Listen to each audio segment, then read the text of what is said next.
Kes Jenayah, jurnal kriminologi yang akan membuka mata anda. Assalamualaikum. Hai, anda sedang mendengarkan Kes Jenayah bersama-sama dengan saya Jannah Ali Fiji, dan pastinya dalam Kes Jenayah kita akan merungkai, kita akan bercakap dan juga kita akan untuk orang kata sebagai pengetahuan mengenai jenayah-jenayah yang berlaku di Malaysia ini. Dan untuk bercakap mengenai kes jenayah ini, tentunya Jannah akan bersama dengan seorang pakar kriminologi daripada UKM, iaitu Dr. Muhammad Rahim Kamaluddin. Assalamualaikum Doktor, apa khabar? Waalaikumsalam Cik Jannah, sihat Alhamdulillah. Okey Doktor, mungkin lah untuk orang kata sebagai perkenalan kan, Doktor boleh ceritakan sikit latar belakang Doktor sebagai seorang pakar kriminologi ni. Okey, saya Dr. Muhammad Rahim Kamaluddin, pensyarah kanan dan juga pakar kriminologi dari Fakulti Sains Sosial dan Kemanusiaan UKM, Universiti Kebangsaan Malaysia yang terletak di Bangi. Alright. Okey, bidang kepakaran saya ialah kriminologi, di mana untuk tesis PhD saya telah menembubual seramai 100 banduan kes bunuh dari 13 penjara dan membuat profil kenapa mereka membunuh. Okey, dan sekarang pelajar-pelajar di bawah seliaan saya, PhD dan juga Masters, sedang mengikuti saya untuk melawat beberapa penjara untuk membuat beberapa kajian kriminologi. Doktor, scary tak bila nak interview dengan banduan-banduan ni? Scary tu memang adalah, tapi saya rasa lebih adventurous. Dan saya rasa bidang ni mampu bagi impak kepada keselamatan negara. Doktor, mungkin Doktor boleh juga rungkaikan apa itu kriminologi, sebab ada seseparuh orang anggap kriminologi ni dah macam polis. Betul atau tidak? Mungkin Doktor boleh ceritakan juga. Memang ramai apabila saya setiap hari saya terima mesej di Facebook saya, page saya, apa itu kriminologi. Dan ramai yang tidak tahu apa itu kriminologi sebenarnya. Kriminologi adalah satu bidang multidisciplinary, dan ianya lebih kepada, boleh dikatakan sub bidang sosiologi ataupun perundangan. Alright, di mana ianya adalah satu study tentang penjenayah, jenayah dan juga mangsa jenayah. Contohnya, bagaimana mereka membuat jenayah. Apa yang menyebabkan seseorang individu itu terjebak dalam jenayah dan sebagainya. Dan bagaimana seseorang individu itu boleh menjadi mangsa jenayah. Semua tu A to Z lah kan. A to Z tentang jenayah tu boleh study bawah kriminologi. Dan Doktor bercakap mengenai Doktor membuat kajian penjenayah, mereka yang melakukan jenayah, mereka yang menjadi mangsa jenayah. Mungkin Doktor boleh kongsikan juga antara kes-kes tadi yang pernah Doktor lakukan. Alright, untuk kajian PhD saya, tesis saya telah fokuskan pada kes bunuh. Kajian tentang pembunuh, di mana itu adalah kajian yang pertama sekali dilakukan di negara kita. Kalau dibandingkan dengan negara luar, memang negara luar termasuklah Indonesia, mereka dah buat profil pembunuh. Tapi pada tahun 2015, Alhamdulillah saya telah completekan profil pembunuh di Malaysia. Dan sekarang saya sedang melakukan beberapa kajian. Contohnya adalah kajian dalam kalangan penjenayah yang menggunakan senjata api. Contohnya, apa yang menyebabkan mereka menggunakan senjata api? Bagaimana mereka memperoleh senjata api? Cara-cara mereka menggunakan senjata api dan sebagainya. Dan ada juga pelajar yang sedang membuat kajian dalam kalangan banduan wanita. Dan ada juga beberapa kajian yang telah habis dilakukan. Contohnya dalam kalangan banduan muda dan juga penagih dadah. Sangat-sangat menarik sebenarnya kajian-kajian yang telah pun Doktor lakukan. Ialah sebab kita tahu dekat Malaysia ni bukan ramai orang yang berani untuk tampil ke depan untuk membuat satu kajian yang memang cukup mencabar ni. Sebab ialah salah jumpa orang, kita takkan dapat langsung bahan. Betul tak Doktor? Betul. Jadi Doktor, mungkin bila dah lakukan kajian ni, tentulah Doktor pun orang kata ada sedikit bayangan mengenai kes jenayah yang berlaku dekat Malaysia. Mungkin Doktor boleh kongsikan sepanjang tahun 2016 statistik jenayah apa agaknya yang paling tinggi dekat Malaysia ni Doktor?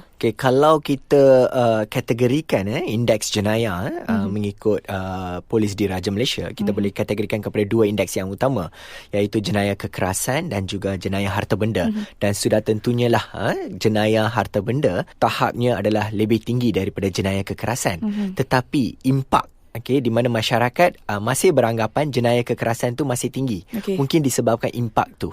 Alright, kesan jenayah kekerasan. So kalau kita membandingkan antara jenayah harta benda, contohnya curi kenderaan dan sebagainya, street crime dan sebagainya, sudah tentunya jenayah harta benda adalah lebih tinggi daripada jenayah kekerasan seperti membunuh, merobek dan sebagainya. Mungkin Doktor boleh kongsikan juga kenapa agaknya kita ada orang kata satu stereotype mind yang jenayah harta benda ni macam tak dipandang sangat orang kata macam tak menakutkan seperti jenayah bunuh dan juga sebagainya? Okey, mungkin disebabkan jenayah harta benda ni tidak melibatkan ancaman nyawa. Tapi ingat ya, tidak semestinya semua jenayah harta benda dia akan, di mana penjenayah akan target barang sahaja, harta benda sahaja.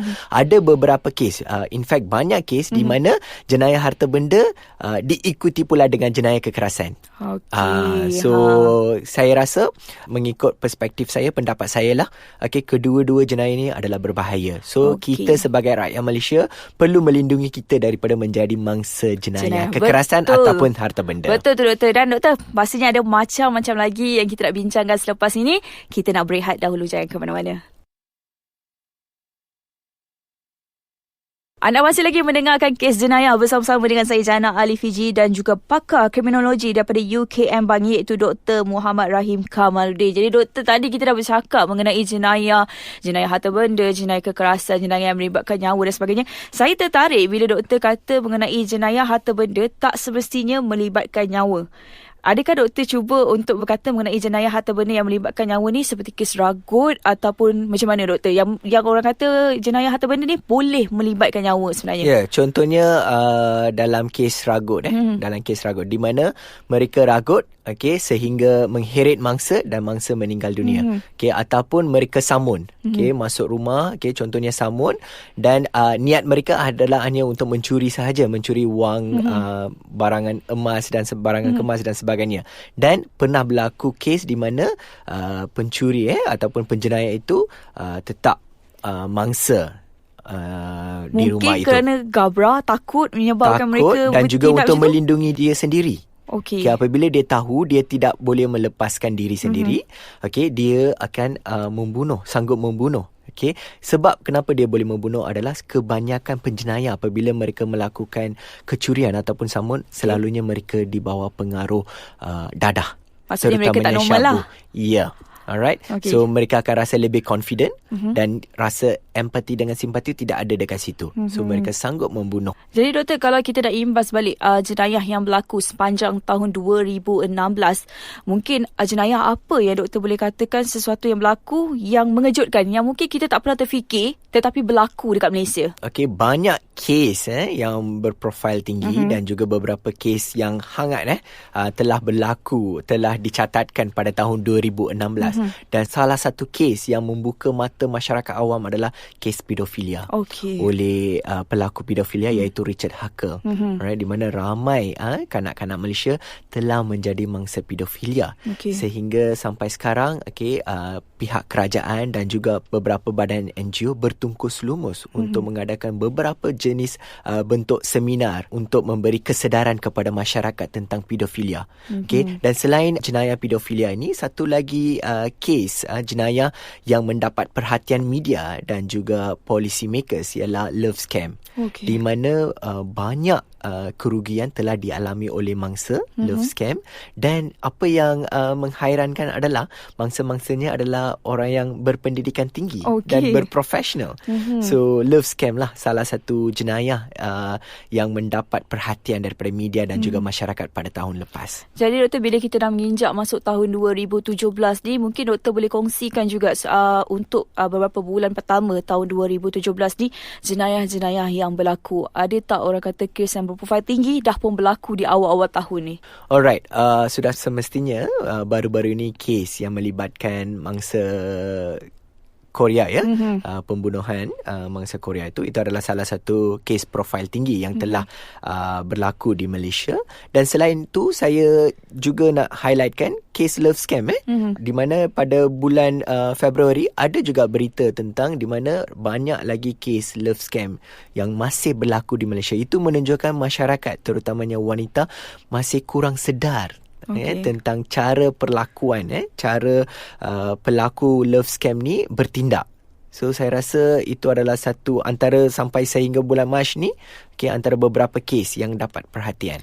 Jadi doktor, bila kita bercakap mengenai kes-kes jenayah yang berlaku dekat Malaysia ni kan, mungkin ada pendengar-pendengar akan terlintas atau terletik dalam hati yang mereka rasa macam tak selamat sebab berlakunya perkara-perkara ni. Jadi mungkin ada saranan daripada doktor untuk supaya orang kata memang jenayah tetap akan berlaku dekat mana-mana pun. Walau kalau kita duduk kat rumah pun tetap akan berlaku. Tapi macam mana kita nak orang kata tenangkan diri supaya jangan terlampau boleh menyebabkan tercetusnya kekecohan dan juga sebagainya kerana takut kan kes-kes jenayah ni. Okey, apabila sesuatu jenayah telah berlaku, sudah tentunya impak tu boleh dirasai bukan oleh mangsa itu sahaja dan keluarga mangsa itu sahaja, tapi masyarakat juga akan turut merasai impak sesuatu jenayah. Kalau sesuatu jenayah itu adalah jenayah yang mendapat perhatian media, lagilah dia memberi impak kepada masyarakat, ya. So apa yang saya nak sarankan dekat sini ialah sebenarnya ada beberapa jenayah yang kita boleh elakkan diri kita daripada menjadi mangsa jenayah. Contohnya jenayah jalanan, kes ragut dan sebagainya. Kita boleh mengelak menjadi mangsa. Alright. Mungkin sesetengah daripada masyarakat mereka lebih bersikap reaktif daripada proaktif. Reaktif ni apabila sesuatu jenayah berlaku baru mereka mengambil pelbagai jenis langkah keselamatan. Padahal kita perlu sentiasa proaktif di mana sebelum jenayah itu berlaku kita sudah bersedia dan sediakan payung sebelum hujan. Ya, betul. Alright, dan saya rasa beberapa jenayah seperti mana yang saya katakan tadi boleh elakkan. Alright, di mana beberapa teori-teori kriminologi memberitahu mengutarakan bahawa mangsa juga adalah salah satu faktor kenapa sesuatu jenayah itu boleh berlaku dengan cepat dan mudah. Mungkin saya ingin berkongsikan salah satu dapatan kajian saya di mana seorang banduan muda dia memberitahu dia telah mula ragut handbag wanita sekitar umur 13 tahun. 13 tahun. Ya, betul. Dan apabila saya tanya apa yang menyebabkan adik boleh meragut dengan cepat, dia kata wanita ni leka. Dia kata cara berjalan, cara mereka membawa handbag tu, kita boleh tahu dia tu senang untuk ragut ataupun tidak. Bag tu senang untuk diragut atau tidak. Maksudnya mangsa tu sendiri yang mendedahkan diri dia untuk jadi mangsa ragut. Ya, betul. Memang saya di sini taklah menyokong penjenayah ataupun taklah menyalahkan mangsa. Tapi kita sebagai masyarakat kita kena sentiasa proaktif dan kita juga perlu mengamalkan beberapa tips-tips keselamatan agar tidak menjadi mangsa jenayah dengan cepat dan mudah. Okey doktor, pastinya dalam episod yang akan datang nanti kita nak bercakap mengenai satu lagi topik jenayah yang cukup hangat diperkatakan pada tahun 2016 iaitu mengenai pedofilia yang tentunya kes ni ramai yang nak tahu, ramai yang nak dapatkan juga pendapat daripada doktor. Jadi kita akan bertemu lagi dalam episod yang akan datang. Jumpa lagi. Assalamualaikum.